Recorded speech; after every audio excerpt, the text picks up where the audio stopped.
vous expliquer un tout petit peu le schéma des prix, peut-être vous donner une, deux astuces pour le retenir, mais il est très important pour l'examen final de troisième année, donc absolument vous devez le connaître par cœur.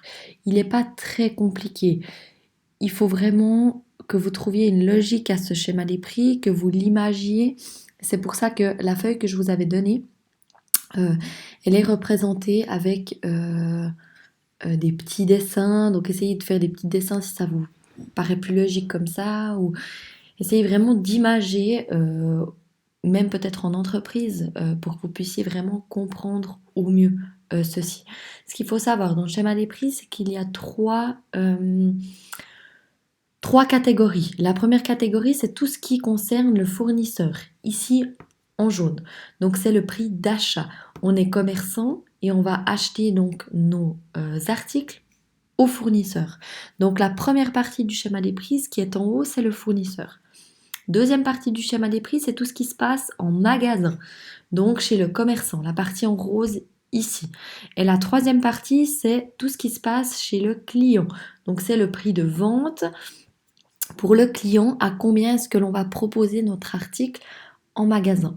Dans tous vos calculs problèmes de schéma des prix, vous devez soit commencer depuis le haut et donc trouver quelque chose en bas, soit le PVN, soit le PVB égal, ou alors vous devez commencer par le bas et remonter pour trouver le prix d'achat.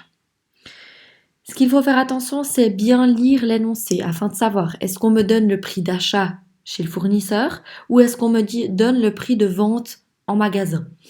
Ce qu'il faut savoir, c'est qu'ici, on a toujours le prix catalogue, le prix d'achat catalogue. Chez le fournisseur, ça sera toujours le prix d'achat, donc ça sera toujours lié à la première partie, soit le fournisseur. Si on vous donne un prix qui est affiché en magasin, donc prix sur l'étiquette de l'article ou prix affiché en magasin, c'est vraiment le prix de vente.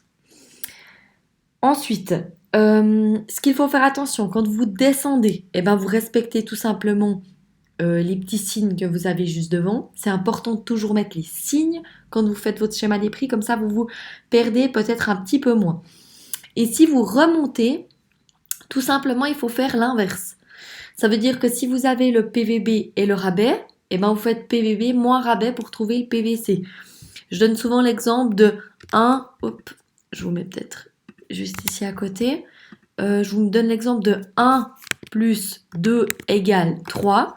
Donc, si j'ai 3 et 2, si 1 plus 2 égale 3, si je monte, 3 moins 2, donc l'inverse de ça égale 1. Donc ça, c'est quelque chose que vous devez toujours faire attention, que ce soit pour les prix ou pour les pourcentages. C'est pareil. Ensuite, peut-être petit moyen mémotechnique pour retenir ce schéma des prix. Vous allez voir que toute la partie en jaune, c'est l'inverse de la partie en verte. C'est-à-dire, on commence par tout le temps. La partie en jaune, c'est du prix d'achat. Donc tout ce qui est en haut, c'est PA. Ça commence toujours par PA. Tout ce qui est en bas, c'est du prix de vente. Donc ça commence toujours par PV, prix de vente. Ensuite, on commence toujours par le brut. Ensuite, le C à crédit et ensuite le net. Et pareil ici, vous voyez que ça fait effet miroir. Net, crédit, brut. Donc toujours, on commence par le B, C, N. Et puis il y avait un moyen mémotechnique qu'on m'a donné il y a quelques semaines en arrière. B, C, N, B, C, N. C'est l'aéroport de Barcelone. Vu qu'on peut pas trop partir en vacances ces temps, ça nous permettra peut-être de retenir ça. Donc, B, brut, C, crédit, N, net. Et puis, c'est à l'inverse, donc ici. On commence par le rabais, on finit par le rabais. Ensuite, l'escompte, juste avant l'escompte. Donc, vous voyez que cette partie-là, c'est exactement la même, sauf que c'est prix d'achat que cette partie-là.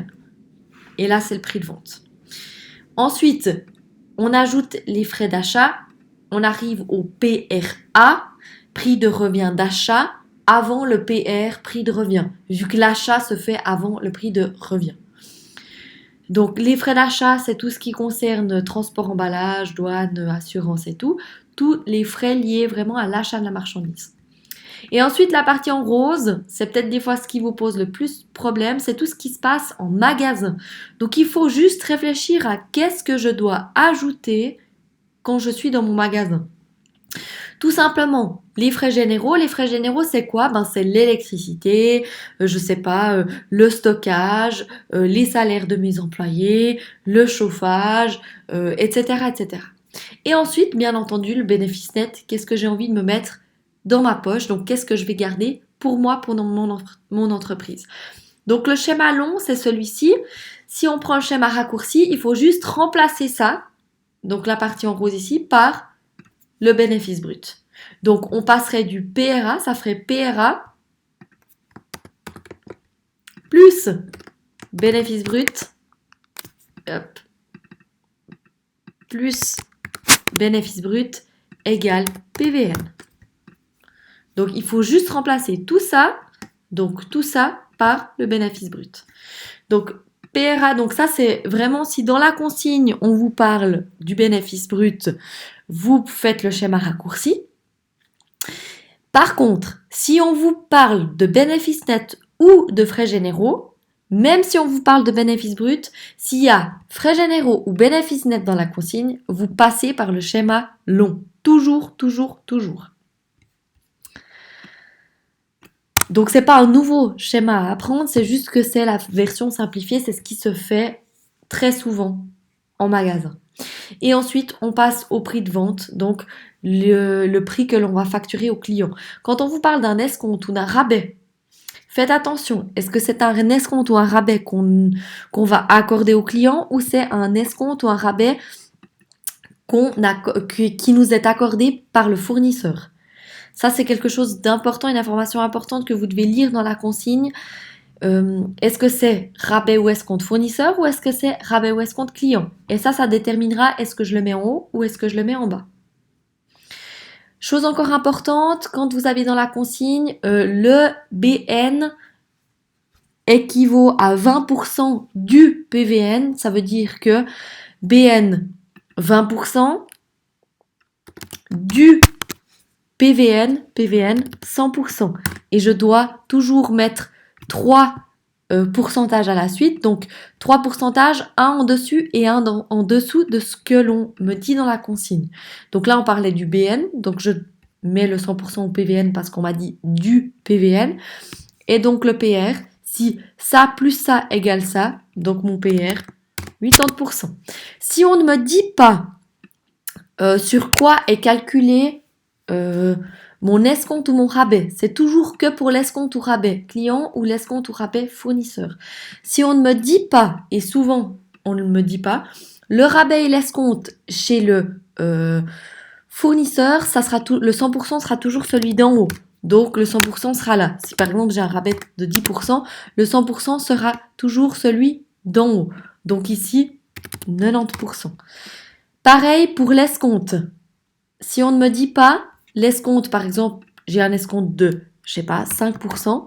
Si on ne me dit pas, c'est toujours le 5%, il est calculé sur le prix d'achat qui est juste en dessus. Donc ici, 95%. Et puis, pareil pour en bas, tout ce qui est rabais escompte client, si on ne me dit pas, j'ai un rabais de 10% par exemple, le 100% c'est toujours celui qui est en dessous. Donc ici, si ça plus ça égale ça, donc ça plus ça égale ça, donc ici, 90%. J'ai dû juste faire moins en montant. Et pareil, si j'ai un escompte de 5% ici, mon 100% c'est toujours celui qui est en dessous chez le client. Et du coup, si ça plus ça égale ça, donc ça moins ça égale ça. Donc ici, 95%. Et voilà. J'espère que je vous ai donné un tout petit peu plus d'explications sur ce schéma des prix. Mais essayez vraiment, je sais pas, vous essayez de le faire, ça vous prend 5 secondes de le faire. Donc essayez de le faire tous les jours pour qu'il rentre dans votre tête.